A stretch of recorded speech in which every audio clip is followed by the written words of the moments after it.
NCP के टूटने के पीछे का सबसे बड़ा राज आया सामने। 3 महीने पहले ही बगावत की हो गई थी तैयारी। शरद पवार के इस्तीफे के ड्रामे से बैकफुट पर आ गए थे अजीत। 3 महीने पहले की बात है, अप्रैल के महीने में अजीत पवार अचानक गायब हो गए। उनसे किसी का संपर्क नहीं हो पा रहा था। अजीत पवार के सारे अपॉइंटमेंट कैंसिल कर दिए गए थे। उसी समय सियासी हलकों में अटकलें लगने लगी थी कि महाराष्ट्र की राजनीति में कुछ बड़ा होने वाला है।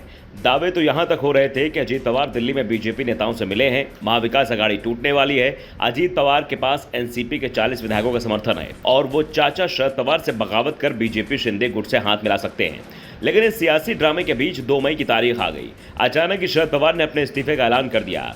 वाईबी चौहान सेंटर में भावनाओं का दरिया बहने लगा, आंसुओं की धारा बहने लगी। सीनियर पवार को मनाने का सिलसिला शुरू हुआ, जिसमें अजीत पवार भी थे। सियासत के इस ड्रामे का पटाक्षेप 3 दिन बाद हुआ। शरद पवार ने इस्तीफा वापस लिया। एनसीपी के 2 कार्यकारी अध्यक्ष बनाए गए। पवार ने प्रफुल्ल पटेल और बेटी सुप्रिया सुले को कार्यकारी अध्यक्ष बना दिया। सप्ताह भर पहले सीनियर पवार के इस्तीफे से अजीत पवार बैकफुट पर थे। वो सुप्रिया सुले को पार्टी का कार्यकारी अध्यक्ष बनाए जाने के बाद पूरी तरह से बगावत करने की तैयारी में जुट गए। उन्होंने एक बार चाचा को संकेत भी दिया कि उन्हें भी पार्टी में महत्वपूर्ण जगह दी जाए। सीधे सीधे प्रदेश एनसीपी अध्यक्ष पद पर उन्होंने दावा भी ठोक दिया, लेकिन शरद पवार ने भतीजे के दावे को हवा उड़ा दिया। सुप्रिया सुले ने भी तंज भरे अंदाज में जवाब देते हुए कहा कि दादा की इच्छा को पूरा करना चाहिए, लेकिन अजीत की मांग को हवा उड़ा दिया गया। अजीत पवार को यह बात नागवार गुजरी कि उनकी वरिष्ठता को चाचा शरद पवार ने दरकिनार कर दिया। बेटी सुप्रिया सुले को अपना सियासी विरासत सौंपने का रास्ता प्रशस्त कर दिया। इस तरह अजीत पवार के पास बगावत के सिवाय कोई रास्ता नहीं बचा। अब भतीजे की बगावत के बाद हालात ये हो गए हैं कि शरद पवार के लिए पार्टी पर कब्जा बनाए रखना मुश्किल हो गया है।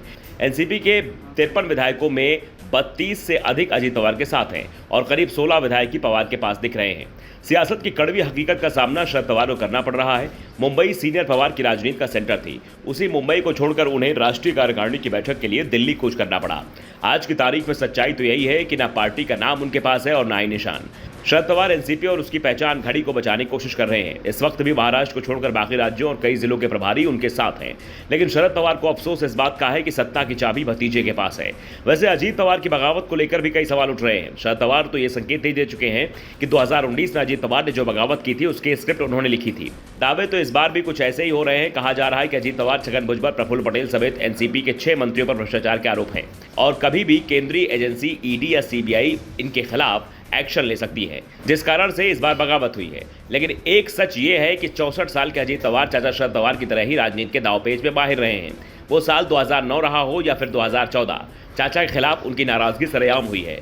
दोनों मौकों पर उन्होंने चाचा शरद पवार के फैसले का विरोध किया, लेकिन तब शरद पवार पावरफुल थे। लेकिन इस बार अजीत पवार 6 महीने से चाचा की रणनीति को मात देने में मुहिम जुटे हुए थे। इसके संकेत तो वो पीएम मोदी के डिग्री विवाद, हिंडनबर्ग रिपोर्ट और कई मुद्दों पर बीजेपी की भाषा में बोलकर दे रहे थे। लेकिन जब अजीत पवार को लगा कि अब देर हो गई है तो पार्टी में वो पूरी तरह से किनारे लगा दिए जाएंगे, तो उन्होंने बगावत कर दी। Bureau report, the Navdarpan news.